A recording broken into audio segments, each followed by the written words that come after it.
On his 73rd birthday, Vladimir Putin didn't blow candles. He blew claims of conquest. The Russian president boasted that his forces have seized nearly 5,000 square kilometers of Ukrainian territory in 2025 alone. Currently, the strategic initiative remains entirely with the Russian Federation's armed forces. This year, we have liberated nearly 5,000 square kilometers of territory, 4,900, and 212 populated areas. Putin told commanders in St. Petersburg that Russia now fully holds the strategic initiative on the battlefield, with Kyiv retreating across the front despite fierce resistance.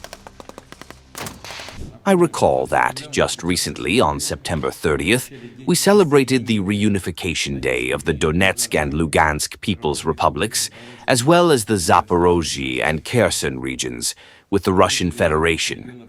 The inhabitants of these regions voted overwhelmingly in favor of becoming part of Russia, which confirms that the decisions taken in February 2022 were correct and timely. Currently, the strategic initiative remains entirely with the Russian armed forces. According to him, Moscow has liberated 4,900 square kilometers and 212 localities this year, pushing Russia's total control to almost 1/5 of Ukraine's landmass. Backing him up, Russia's defense ministry said 2 more villages had fallen, as General Valery Gerasimov bragged that Moscow's troops were advancing in practically all directions. Nevertheless, the Central Group's formations and military units are advancing despite enemy resistance.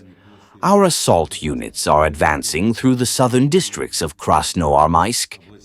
Rodinskoye, a village to the north of Krasnoarmysk, is surrounded and being cleared of AFU units. The eastern group of forces continues to advance deep into enemy defenses in the Dnepropetrovsk and Zaporizhzhia regions. Since September 1st, we have taken control of more than 200 square kilometers of territory in this area. The Dnipro group of forces is advancing towards the city of Zaporizhzhia.